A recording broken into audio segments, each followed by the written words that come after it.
ഒന്ന് കേരളത്തിൻ്റെ വികസനത്തിൻ്റെ ഒരു പ്രധാന പോരായ്മ എന്ന് പറയുന്നത് കണക്ടിവിറ്റി ഇല്ലായ്മയാണ്. മാത്രമല്ല നമുക്ക് നമ്മുടെ പുതിയ തലമുറയ്ക്ക് അവർക്ക് ഫാസ്റ്റായിട്ട് മൂവ് ചെയ്യാനായിട്ടുള്ള സാഹചര്യങ്ങളില്ല. അപ്പോൾ അതുണ്ടായിക്കഴിഞ്ഞാൽ സ്വാഭാവികമായിട്ടും അത് നമ്മുടെ ഡെവലപ്മെൻറ്റിനെ അത് ഇൻക്രീസ് ചെയ്യും, തൊഴിൽ സാധ്യതകൾ വർദ്ധിപ്പിക്കും. നമ്മളൊരു 50 വർഷത്തിന് ശേഷമുള്ള ഒരു പിക്ചറിനെ കുറിച്ച് നമ്മൾ ചിന്തിക്കുന്നില്ല. ഇത് ആവശ്യമാണ്. അതാണ് ശരിക്കും ഇപ്പോഴത്തെ നമ്മുടെ മാനിഫെസ്റ്റോയിൽ വന്നിട്ടുള്ളത്.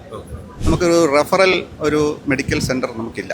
നമുക്കെല്ലാം പറഞ്ഞാൽ പ്രൈമറി ആയിട്ട് നേരിട്ട് വന്ന് അഡ്മിഷൻ എടുക്കുന്ന സെൻറ്ററാണ്. റെഫറൽ സെൻറ്റർ നമുക്ക് ആവശ്യം. അപ്പോൾ അത് കേരളത്തിലെ എല്ലാ ജനങ്ങൾക്കും പ്രചോദനപ്രദമായ തരത്തിലേക്ക് അത് വരും. എയിംസ് വന്നു കഴിഞ്ഞാൽ അങ്ങനെ ഒരു ഗുണമുണ്ടാകും. ശരിക്കും ആ മോഡി ഗ്യാരണ്ടി എന്ന് പറഞ്ഞത് മറ്റ് സംസ്ഥാനങ്ങൾ എങ്ങനെയാണോ അവർക്ക് അതിൻ്റെ ഗുണം കിട്ടിയത് അത് കേരളത്തിനും NDA സർക്കാർ BJP സർക്കാർ വന്നാൽ സാധാരണ ജനങ്ങളെ സംരക്ഷിക്കുന്ന നിലപാടാണ് ഏതൊരു പാർട്ടികളും എടുക്കേണ്ടത്.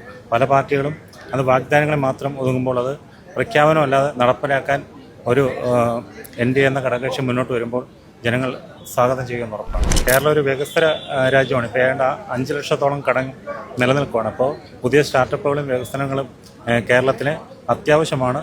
കേരളത്തിലെ ജനങ്ങൾക്ക് ഒരാശ്വാസമാകാൻ തൊഴിലില്ലായ്മയായാലും മറ്റ് വികസിത സാധ്യതകളിലേക്ക് ജനങ്ങളെ മുന്നോട്ട് കൊണ്ടുവരുമ്പോഴത് ജനങ്ങൾ സ്വാഗതം ചെയ്യുമെന്ന് ഉറപ്പാണ്.